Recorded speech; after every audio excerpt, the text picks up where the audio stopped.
get here.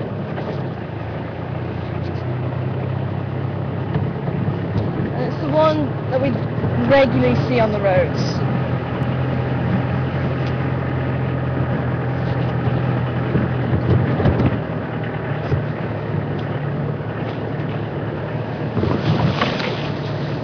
But the easiest way to ID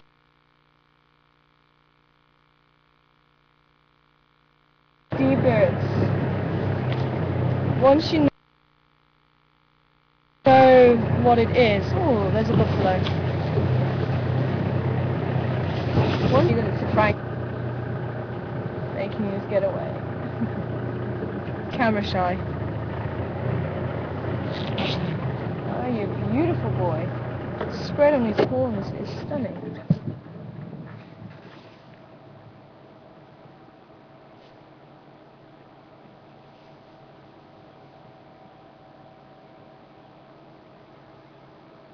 Not too sure what to make of it. As you can see, a very different stance to the buffalo we had a little bit earlier. And this is his alert posture, looking straight at us, so he's got the scent of us. And he's decided he doesn't want to be near us.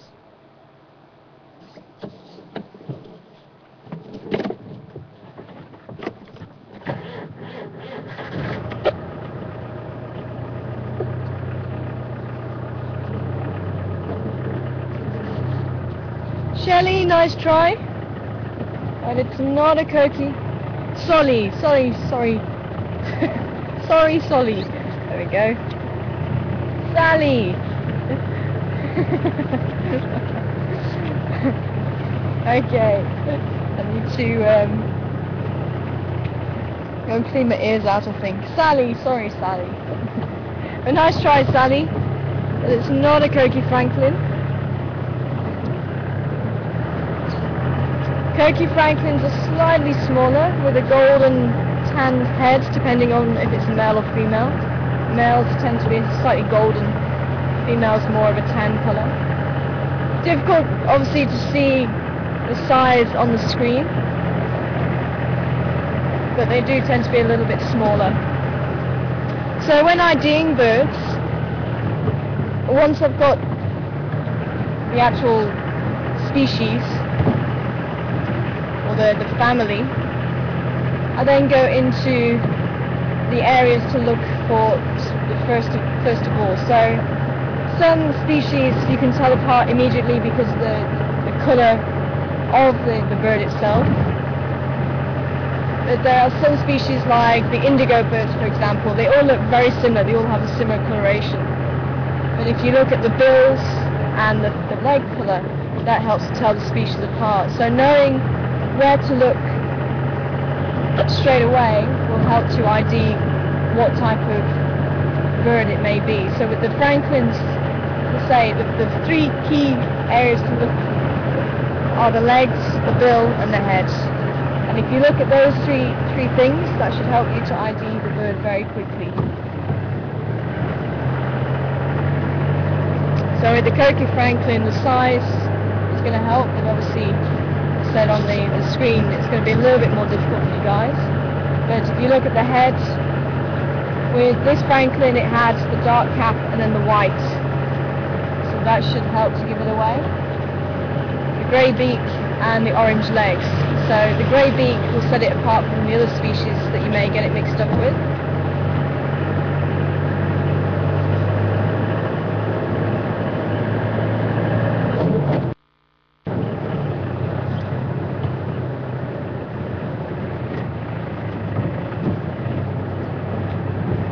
But thanks to the guest there, Sally.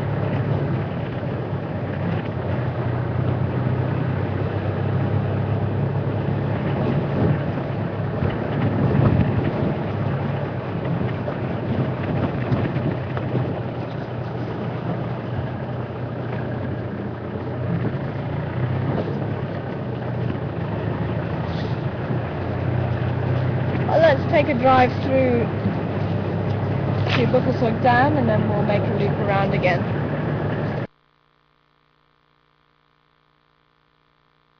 I think that is a plan. Doesn't sound like anyone else has thrown anything up just yet.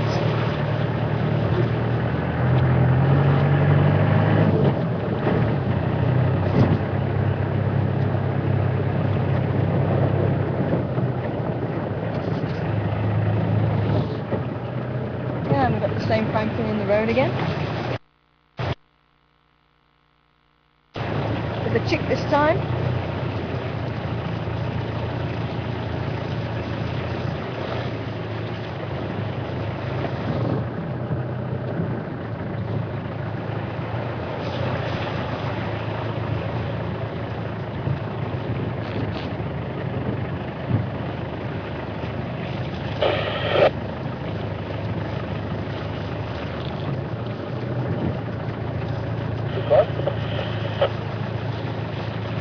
Thanks, Tammy.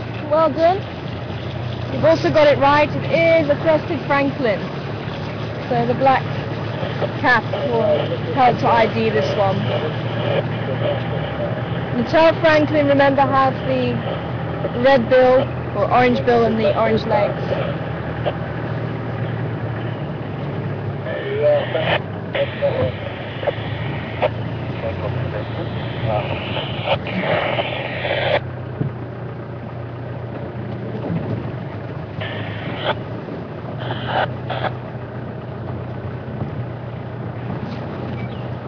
And Franklin's, as far as I know, and I will get my book out, not part of the quail family, but I will double check that. So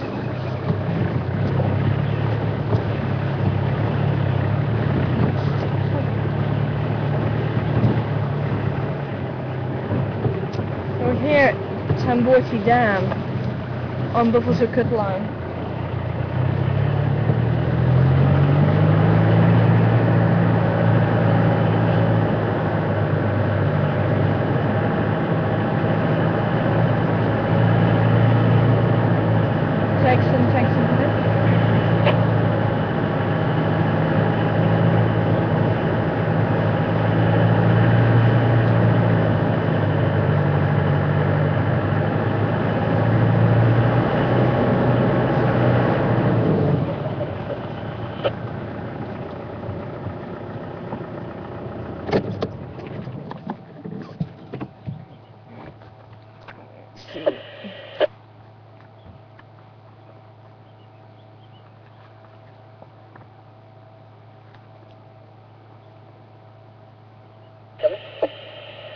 Stand by. Where, you know where sector is? I school in Bengala. Okay, and where are you? One got a pepper to that line heading east. Okay, so thanks. So Bengala, they are on Devil Street now. Listen to the radio. Looks like, yeah, it says north of where they were this morning. Ah. Okay, so thanks. We'll have to move as well. Take a bit. What is your up? Sorry? Slender mongoose is 50 rand over there. Oh, was there a slender mongoose? Yeah, Nice one. It might be the first one. I'm still down at Tamborti Dam.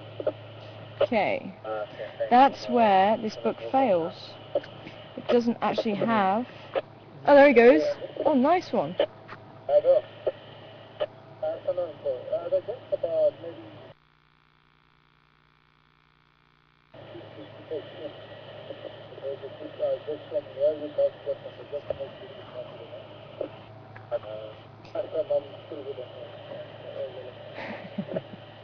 Is he going to make a third attempt to cross the road? No, there's two different ones. Oh, is it two different ones? Mm. Okay. Nice. Well, maybe you managed to see that. So I was just listening to the radio as well. Apparently there are some lions around, but they are on Buffalo's Hook, just to the north. Basically on the left-hand side of where we are. That property there. I think it might be the Unkahumas again. But unfortunately, this book doesn't help me out. From what I can remember, they're not the same families or closely related, but I could be wrong.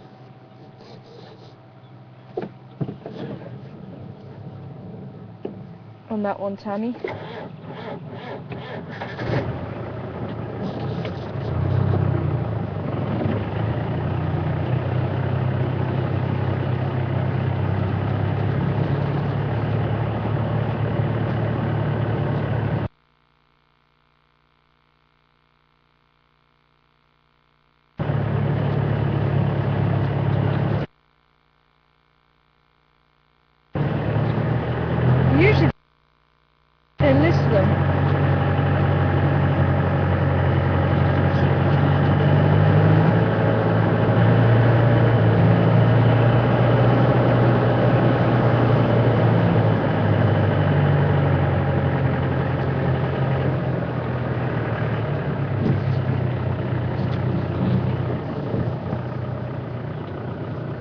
slender mongoose.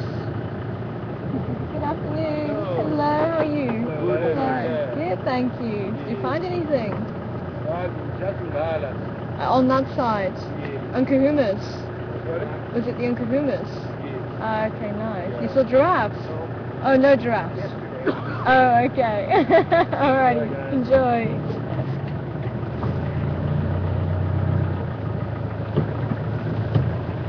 Yeah, slender-tailed or slender mongoose. Mongoose that we get around here a lot, but you don't see very often. As you saw them shooting across the road, they don't tend to hang around too often. So hopefully you did catch the glimpse of it.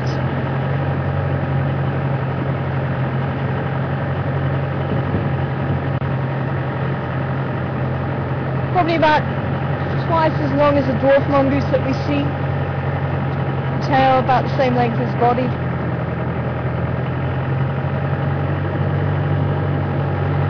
And maybe someone can check about the francolin and the quails for me. Just see if they are part of the same family. So I have vague recollection of it, and I can't remember which way around it is.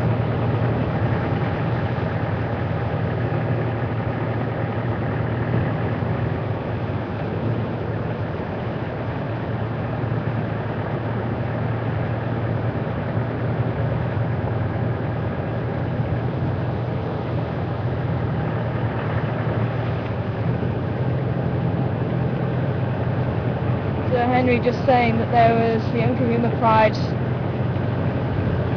on Buffelshoek. And we're on the northernmost boundary if we do have any new viewers. We were on the southernmost boundary before, that other long straight road we were on, Gary Main, and this is Buffelshoek Line.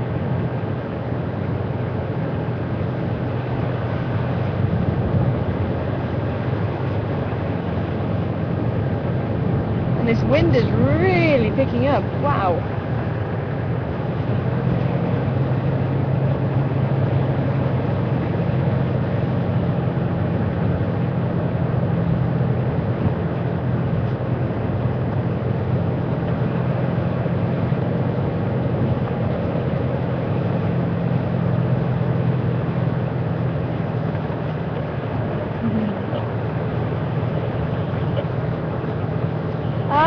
Okay.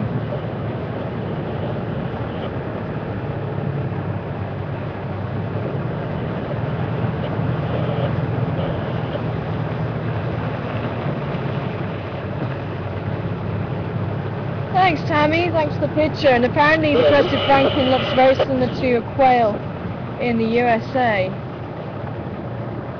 And that's why you're asking. I'm sure I've been asked that before. As I say, I can't remember which way round it was, if they were or not.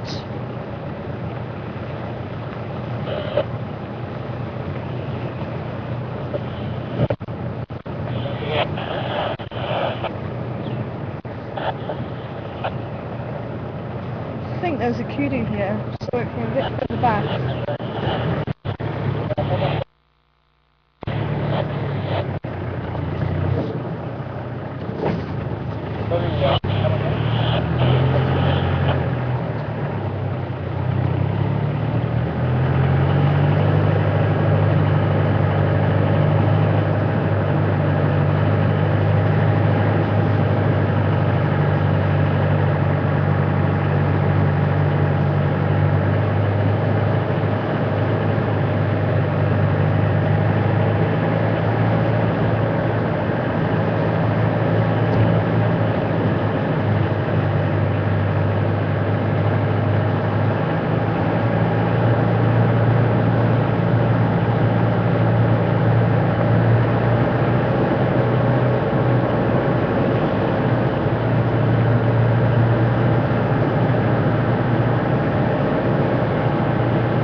I'm wondering if he's going to Buffelshoek Dam. So if he is, I'll turn around and try and take a different road.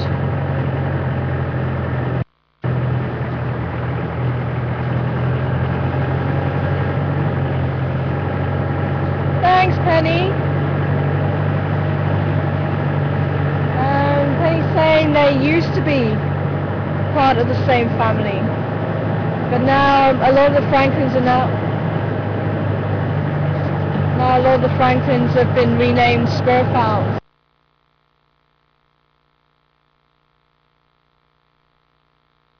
Apparently, I'm hearing that they still are. Thanks, Penny.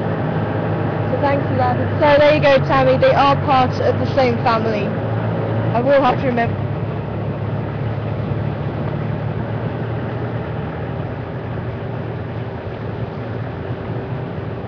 Thanks, Jack. Great to hear from you. Also saying they're part of the same family. So my brain did get a little bit fuzzy there. I remember being asked, and I remember it being one way or the other, but I couldn't remember which way round. Obviously it was a 50-50 chance. Hopefully I remember it this time.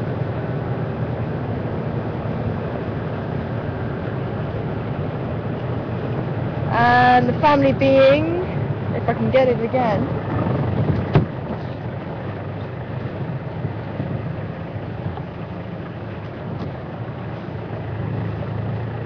it just popped out my head.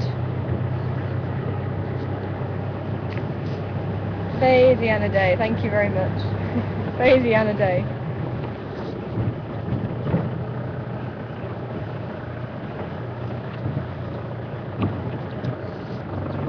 So thanks for checking in, everybody. Appreciate that.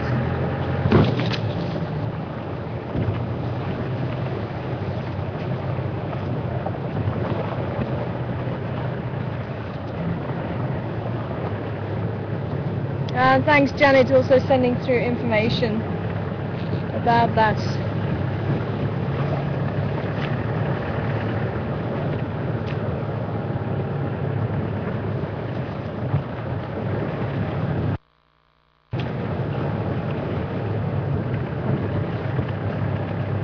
Oh, it looks like the hippos are back in town.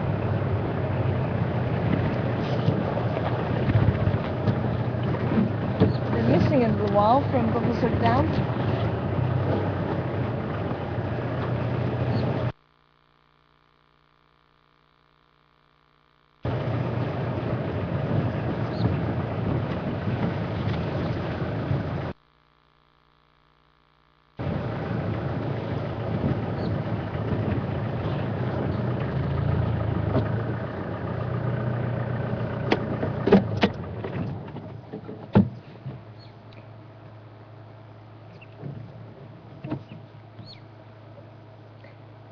And another display there from the hippos.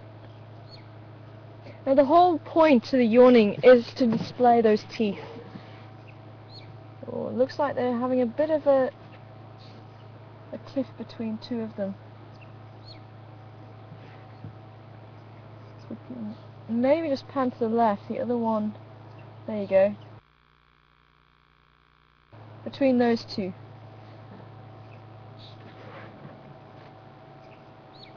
But that yawn is to show off how long those teeth are, and it is a threatening display. And hippos do make a lot of noise under the surface of the water that we can't hear, and it could be those two are talking to each other. You can see the white-faced ducks to the left of the screen. The ones that whistle.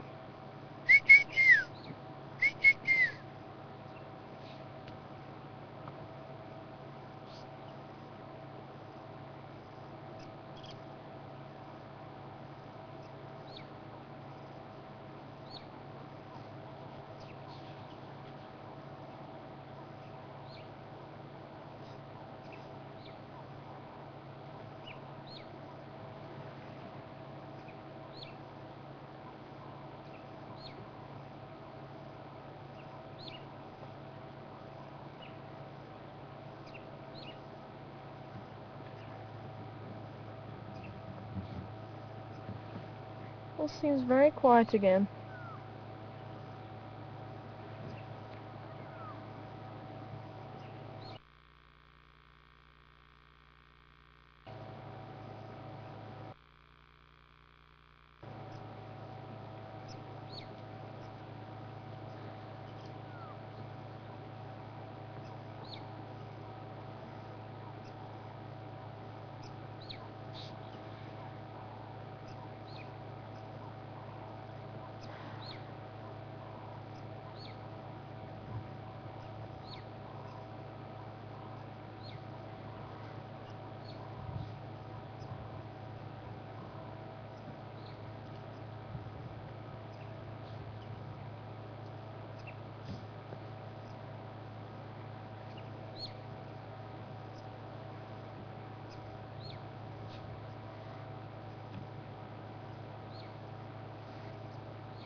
I wonder what is actually going on there. It does seem to be that they are communicating. There seems to be a little bit of unrest there. I'm not entirely sure between who.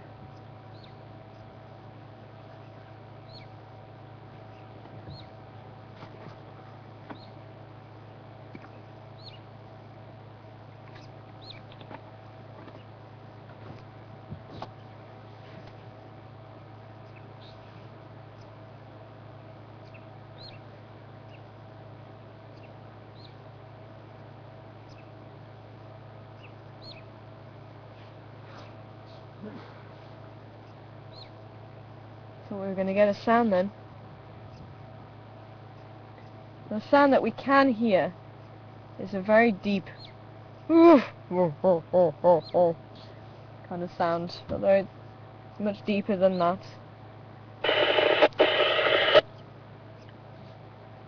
But that is the one that we can hear, and it can carry for quite a few kilometers.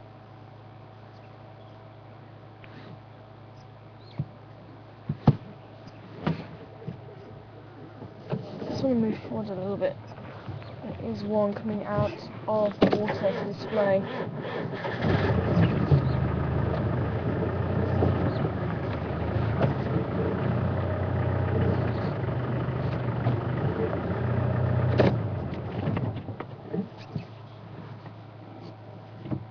You see, raising the body out of the water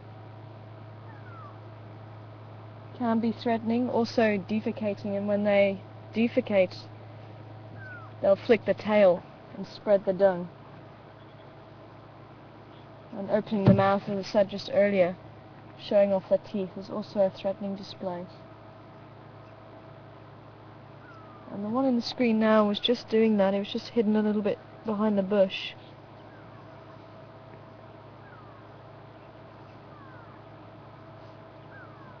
It is difficult to say what it's really about.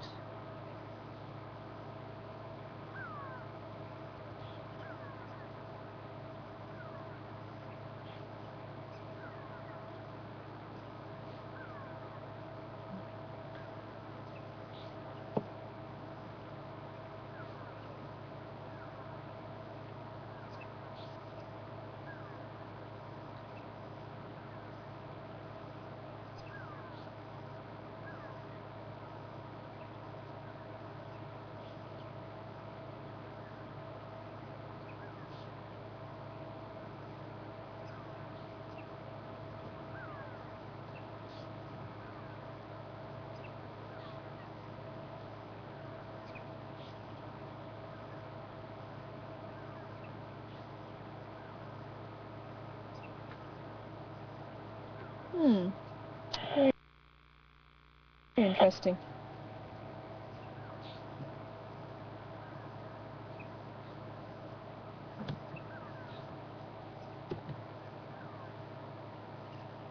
I'm not too sure they're going to resolve the dispute.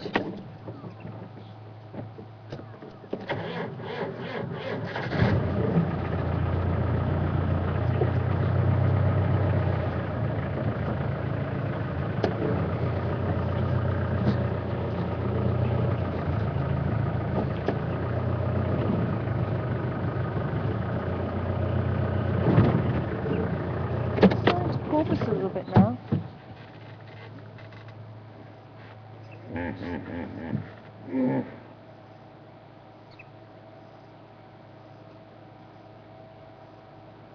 Quite glad that you actually managed to hear the sound rather than my bad impression.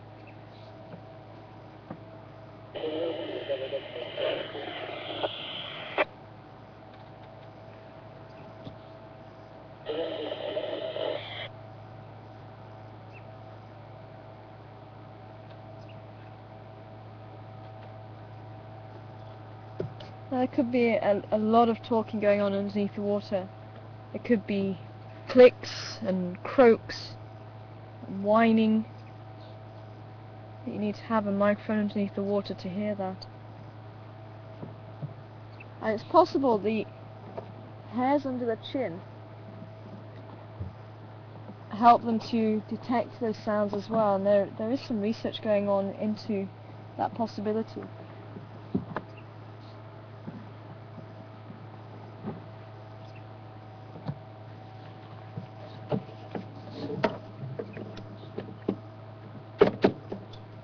I think it's just going to be vocal for now. I don't think they're going to do anything about it by the looks of it.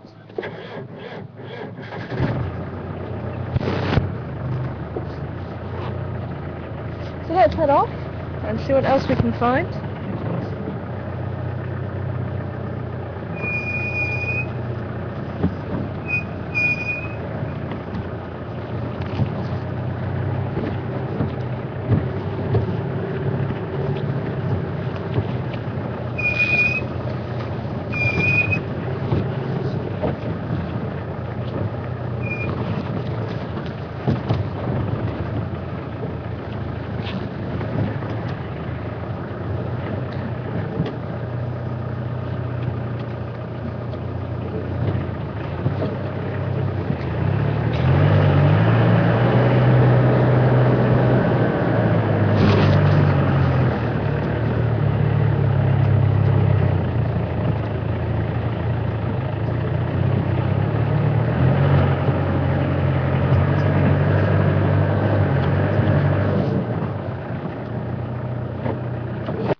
Road north and see if there's any sign of rhino around there. One stage we were seeing king rhino there quite frequently. Quite close down there again.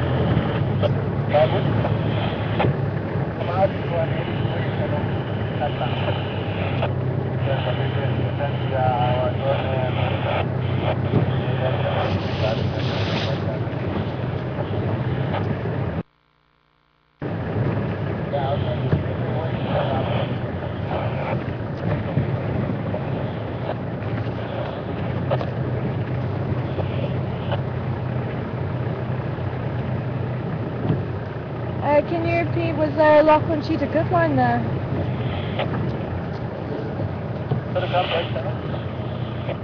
I've got a lot of interference on my radio. Was there a lock on Cheetah Cut line?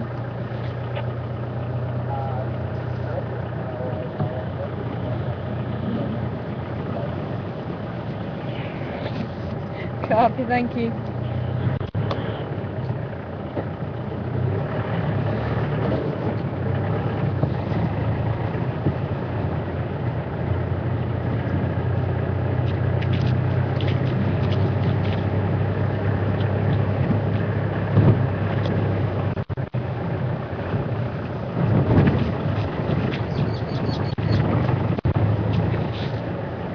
This is such a beautiful road. I think this is probably my favourite road.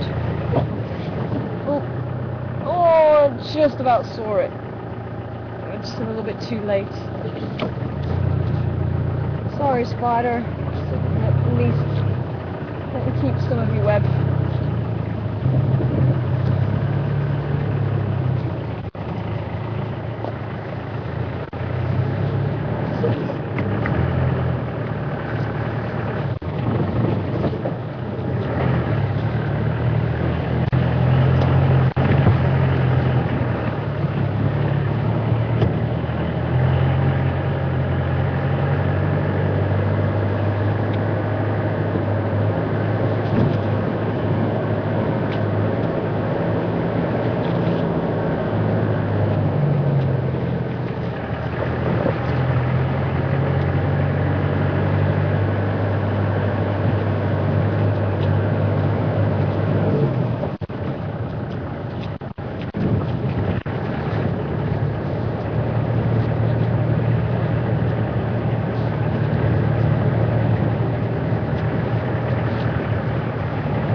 A little miniature falcon.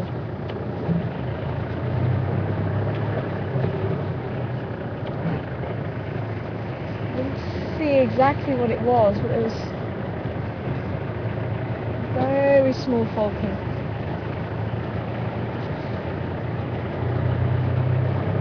Shame it flew off too quickly.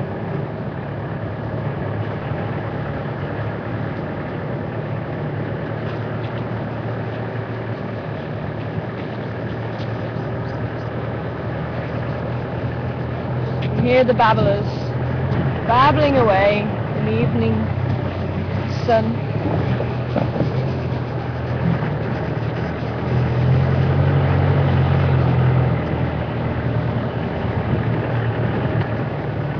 Is there Crested Franklin here?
hedgehog. Up ahead. Hopefully it won't run. Not yet anyway. There we go. Quite a young one by the looks of it.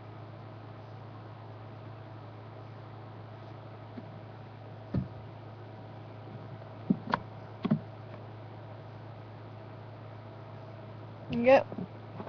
Gone.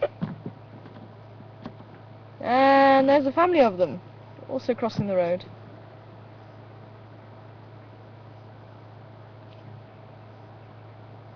Now, just like elephants, they are a matriarchal society, so females are in charge.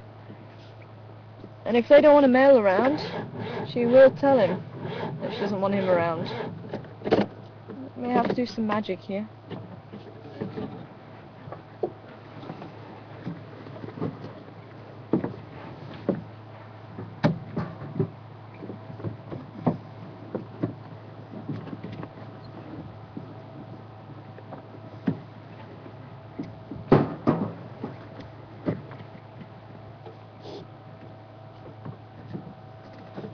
Get it there.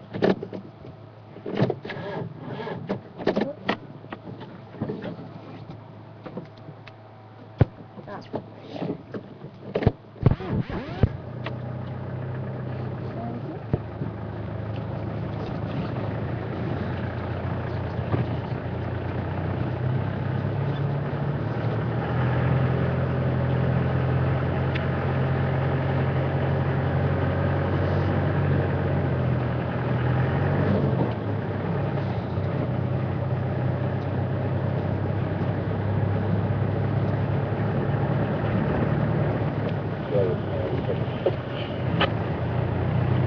standing by. Left on the left Negative. I've done a loop around. I'm heading back to Gary Dam now, and I'll let you know if I do see anything again.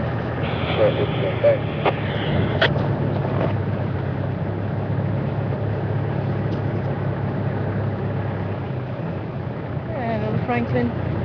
Another crested Franklin. You can see they're very common. I'm hoping we'll find another species of Franklin.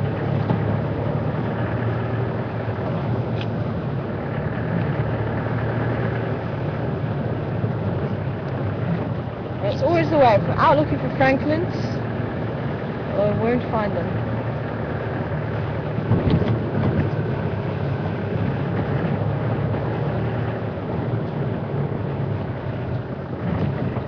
So currently on Central Road, heading west. And I'm hoping we're going to find those baboons.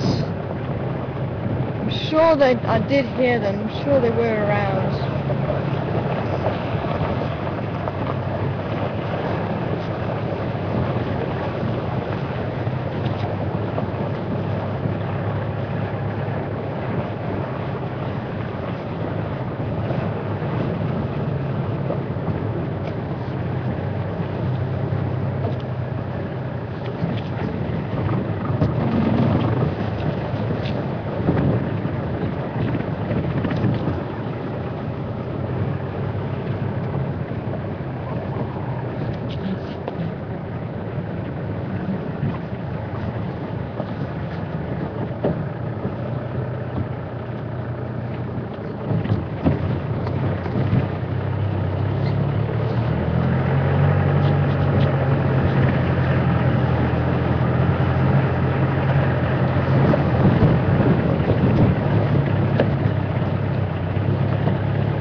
waterway has finally stopped overflowing.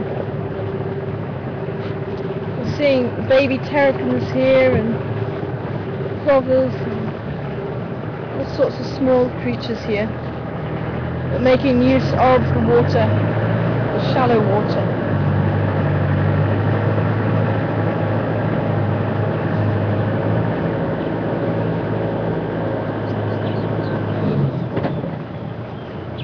Water thickney calling.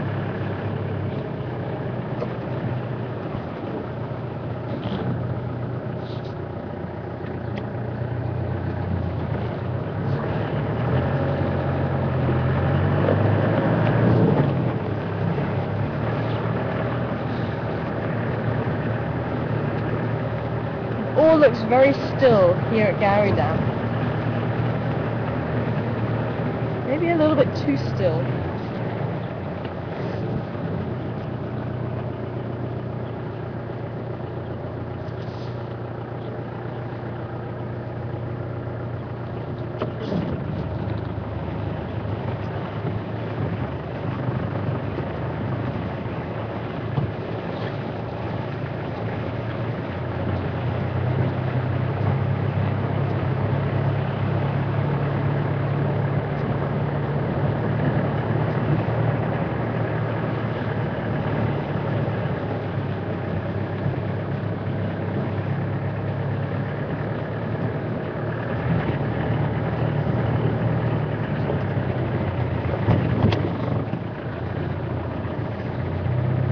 No sign of the impala herd just yet. Remember, this is where we left them.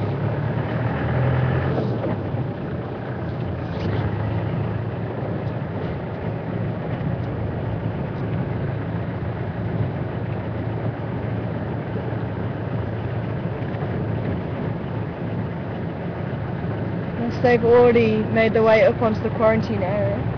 Good one of them.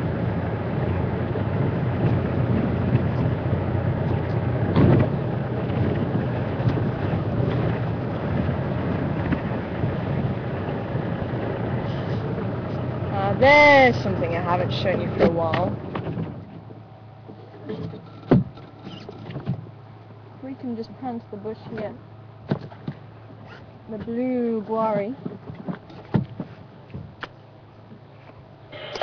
While we're listening out for any sounds.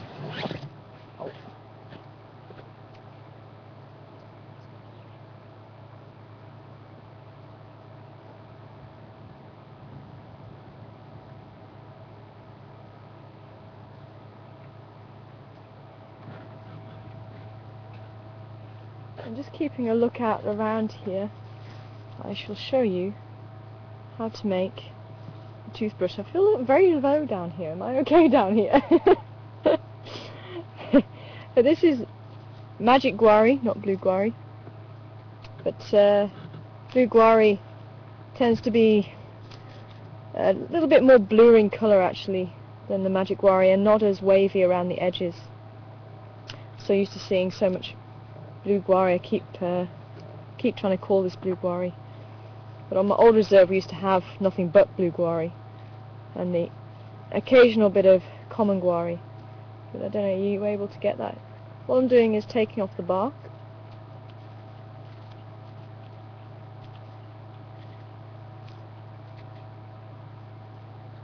And I'm just going to start trying to separate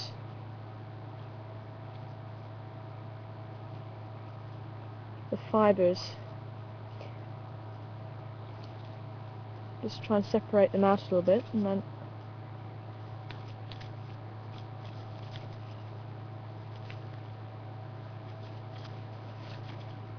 hopefully, if I can put that up there, you can see, if I hold that in place, it's getting a little bit windy, you can see how fibrous it is. And that's one of the reasons why magic guari makes, or any of the guaris make a good toothbrush. It's also believed it's got antibacterial properties, so not only will it help to clean your teeth, it'll help to protect them as well. A little bit like a built-in toothpaste almost.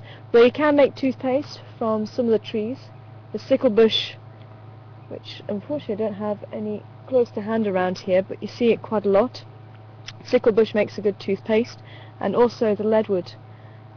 And there could be a leadwood close by actually. You can take the firewood and use the wood for fire, and then in the morning you take the ash and mix it around with a bit of milk or some water, and you can make yourself some toothpaste.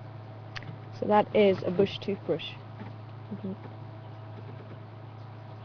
it does work. Doesn't really taste of anything. If ever you're stuck in the bush and you need to find yourself a toothbrush, dental hygiene is still very important, even in a survival situation.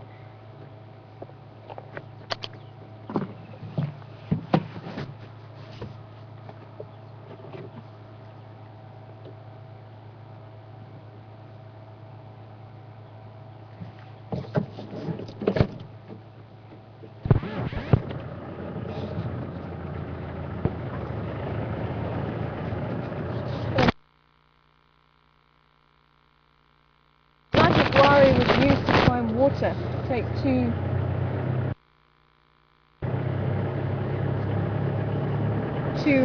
branches, and that's why it works.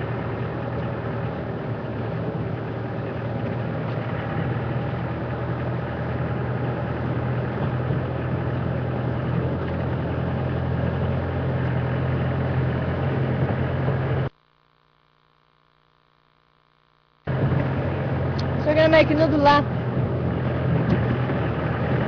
around the quarantine area, see if the baboons have come out, and we'll head down Zoe's Road, I think.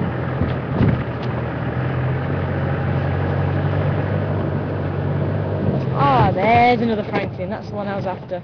No, come back here, please, come back to the road. Come on. Don't go hiding.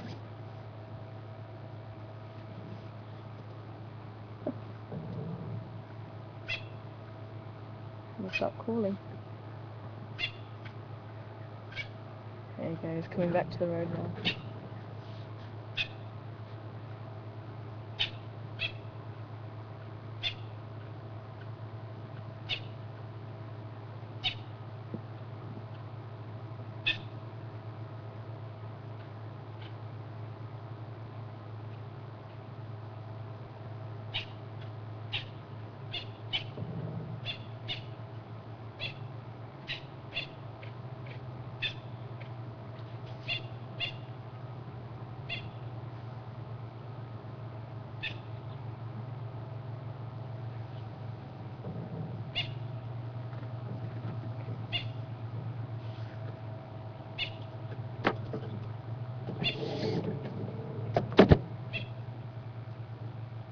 Andrew, come in.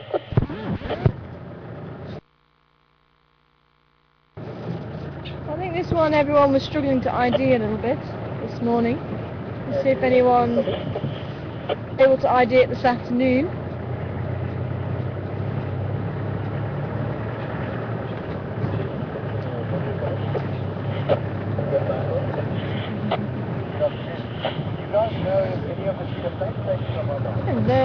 No sign. It's really odd. I did try down in the drainage line. I thought they may have been there, but nothing still. So unless they're riding the drainage line at the back.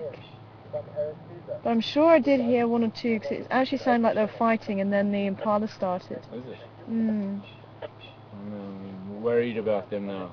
Yeah. Would you mind saying hi, is it, to the folks? Is that okay? This is Graham, everybody. I've just been telling them about you and the baboons. I wish I could find them. Yeah, he's hoping. Would be nice. Yeah, I think one of the boys was down here earlier, so... I know, because we haven't even found tracks of them yet. No. I'm sure I did hear them. Unless I was just mistaken, but it did sound like baboons to begin with to me. But you know the difference between a baboon and impala. Yeah, definitely. Herman doesn't look like he's so sure about that. Well, he didn't even hear them. He's got earphones on. So yeah. Alrighty, well I'm going to make another loop around and see Do you if want me there's to call anything. you if I find them? Oh yeah, if you could, it'd be awesome, thank you. Look. See you later. Yeah, see you later.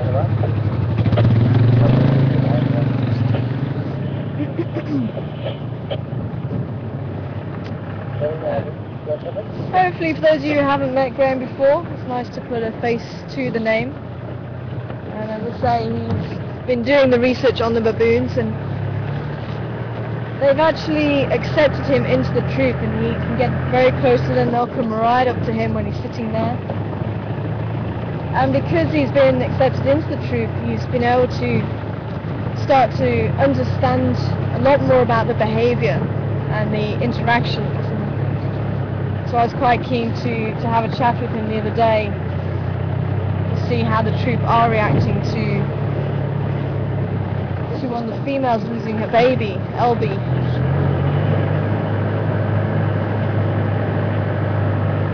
But he's also noticed that they are sticking closer together, and it could also be the fact that the troop have reduced in number as well.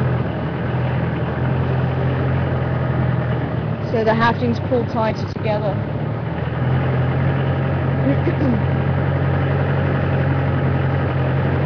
But he has seen some behaviour that's never been seen before, which is really interesting too. It's never been documented before.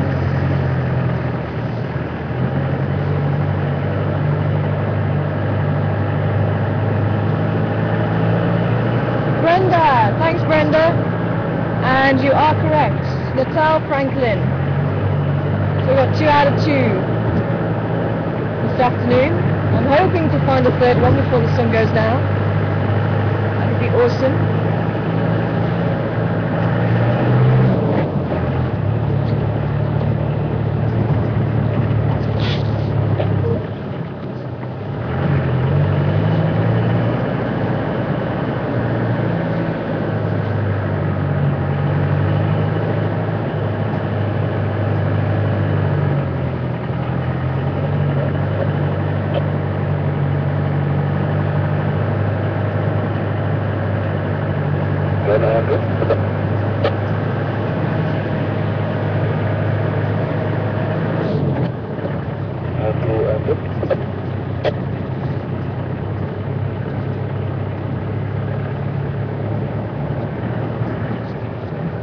And as you saw a couple of days ago, that it's always a chance of bumping into something, even 10 minutes before the end of drive.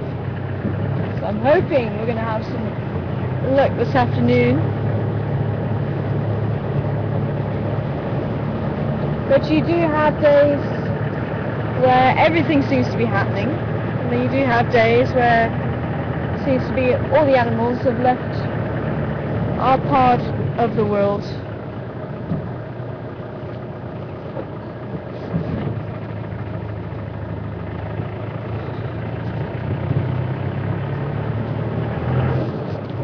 But in Natal Franklin, you can tell by the orange beak and the orange legs, and quite grey in colour all over the body, and probably about twice the size of the crested franklin. It's quite a plump bird, quite a tall bird compared to the crested franklin.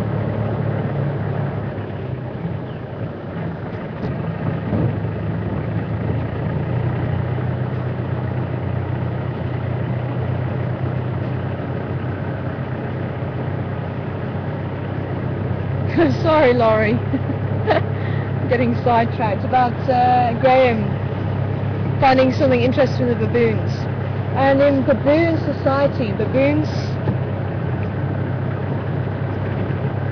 have a few males. It's a male-run society, so it's not matriarchal like the warthogs that we've seen or the elephants.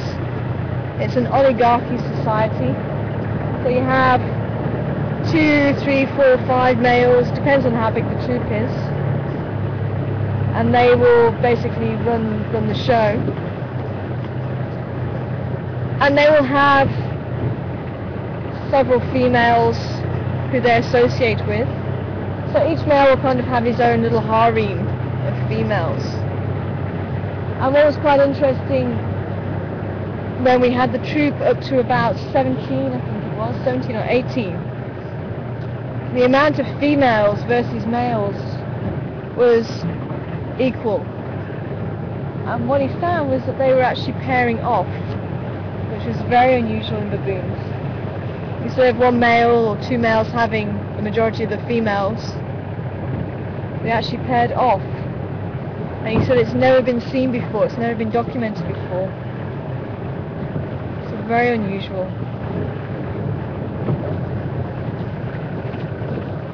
And as I say, with him getting close, he's able to really see how the interactions work, and there's a lot of politics between the troop and the troop members. There's some of the Impala here on the right now.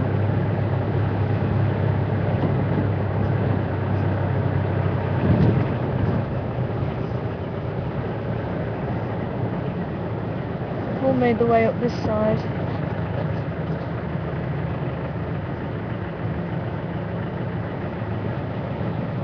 I think this male leopard is going to pop out at some stage, but it's where and when.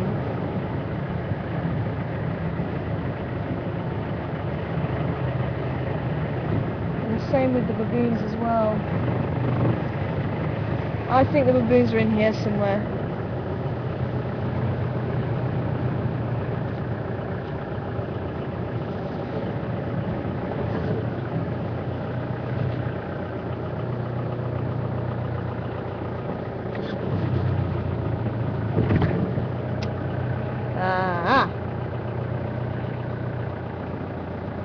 No, hyena. But it was a leopard walking over. But it is hyena.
There's a herd. Yes, like that's a tiny little one.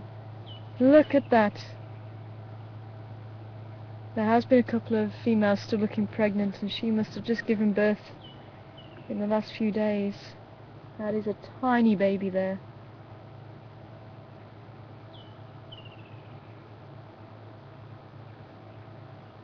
About half the size of the other babies.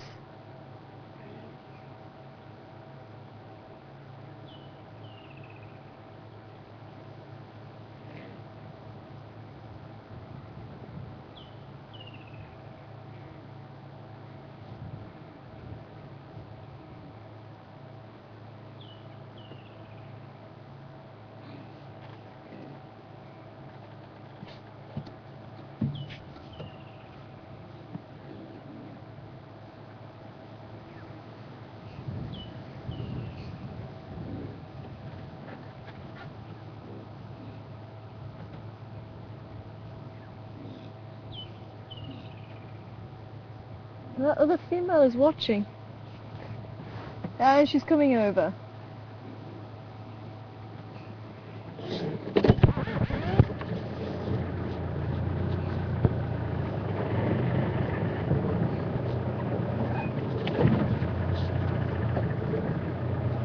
Actually, a few other females are coming over.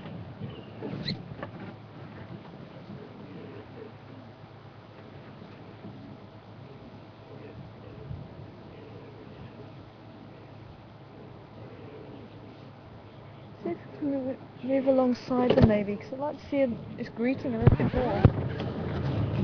It does look like the whole herd had been split and they've been waiting to find each other.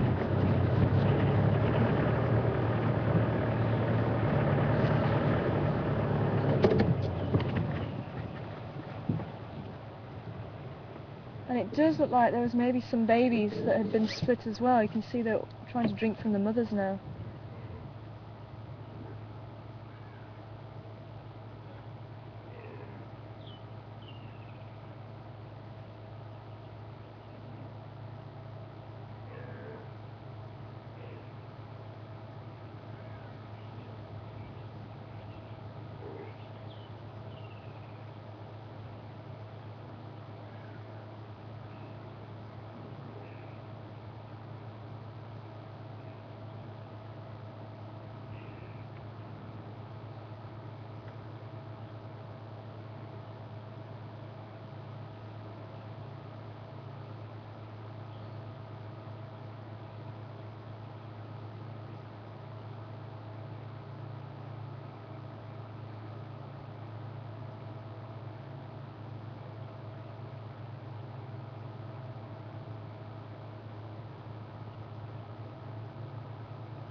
Beautiful.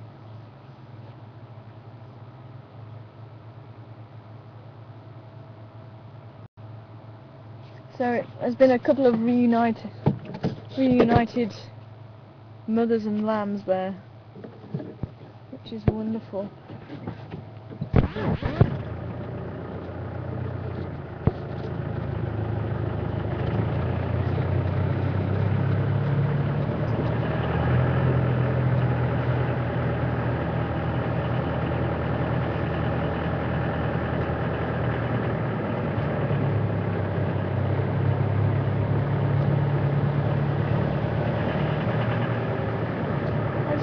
Sign of those baboons.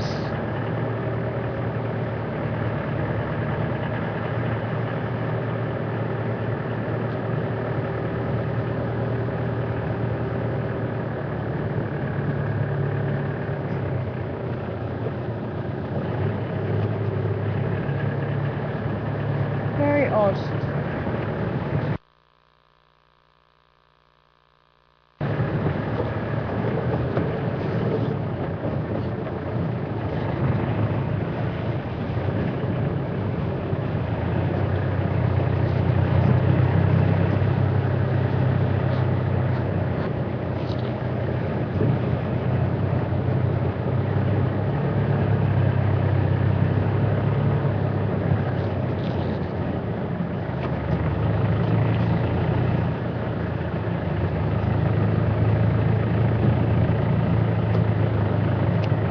Very odd. I wonder where they went. I think they must be in here. And they're just taking the time to come out.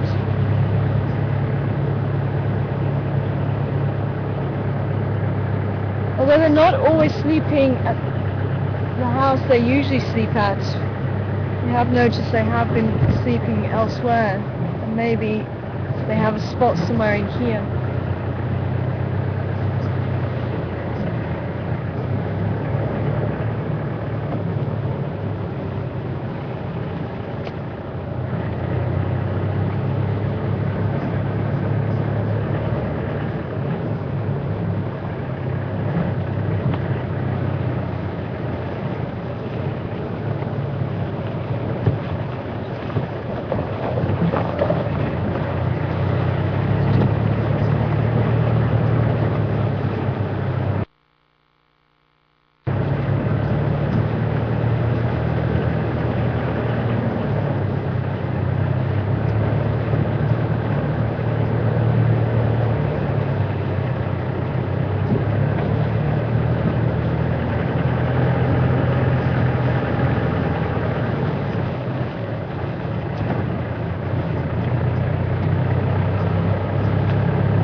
ground about Karula.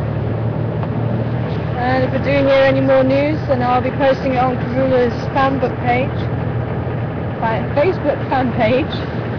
And if you would like to join either Karula's Facebook page or even the Gary Gang, the Baboon Troop, then please do. Graham keeps it updated and he puts on new pictures of the Gary Gang.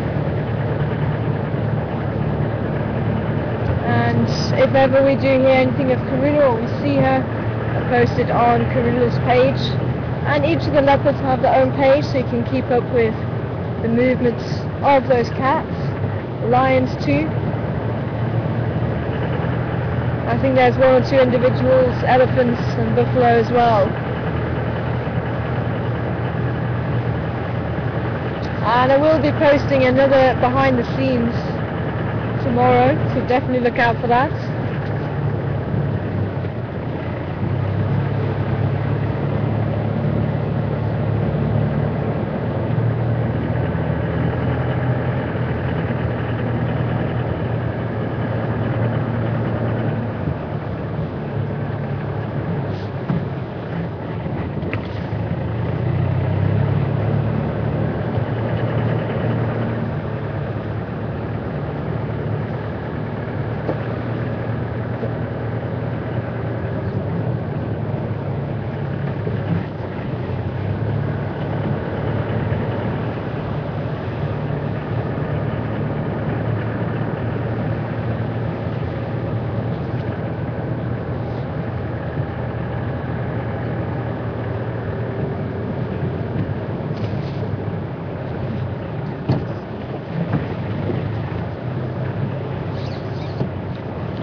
It looks like it's going to be a wonderful sunset.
Some more Franklins in the road.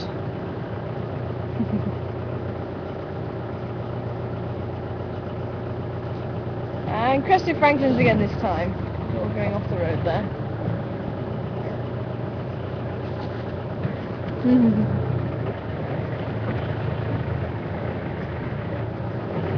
Oh, little one, you're getting left behind. Your whole family scattered. There we go.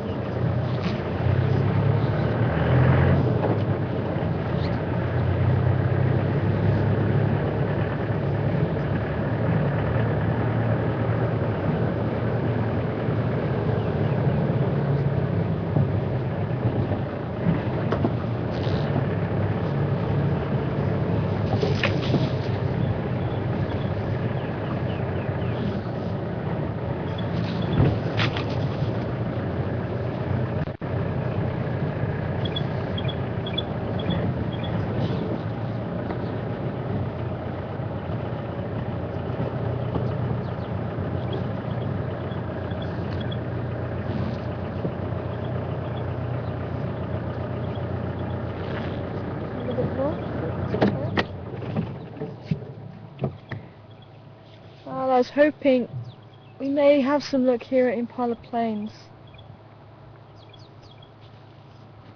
And it looks like there's a couple of Impala around.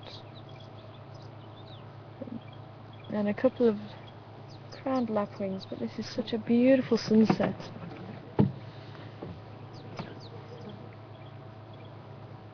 You can even see the Drakensberg Hills behind.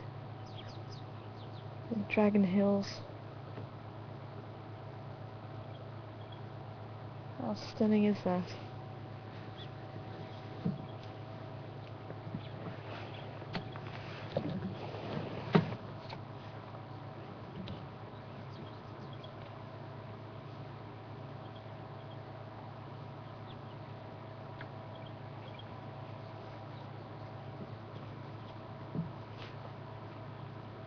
Well, sadly it's come to say goodbye. Thank you very much for joining me on safari this afternoon, and I hope we have some luck tomorrow with some more animals and other wonders of the bush. But from myself, Herman and Craig back in Final Control, I'm going to be saying goodbye, take care, and we'll see you again soon here on Wild Earth.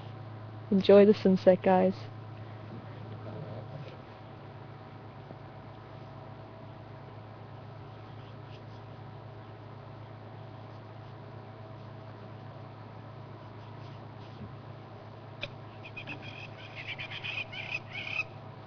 Tell him you can hold it for a minute or two, and we're going to record him.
sick.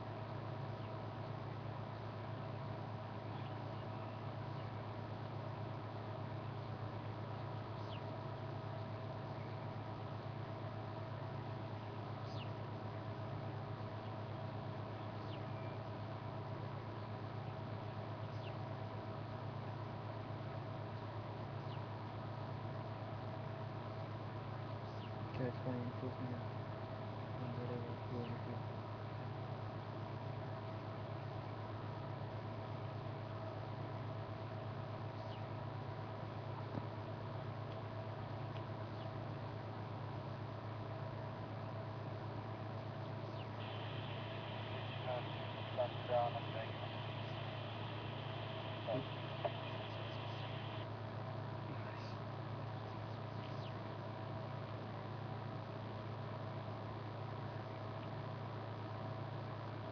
You cut away, Craig. You cut away.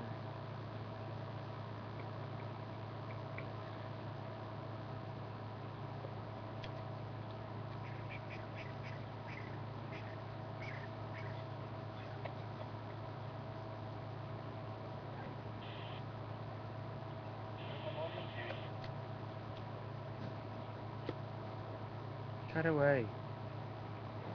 So guys, we're going to be closing down the last house. Okay, What to do? I'm gonna close down now.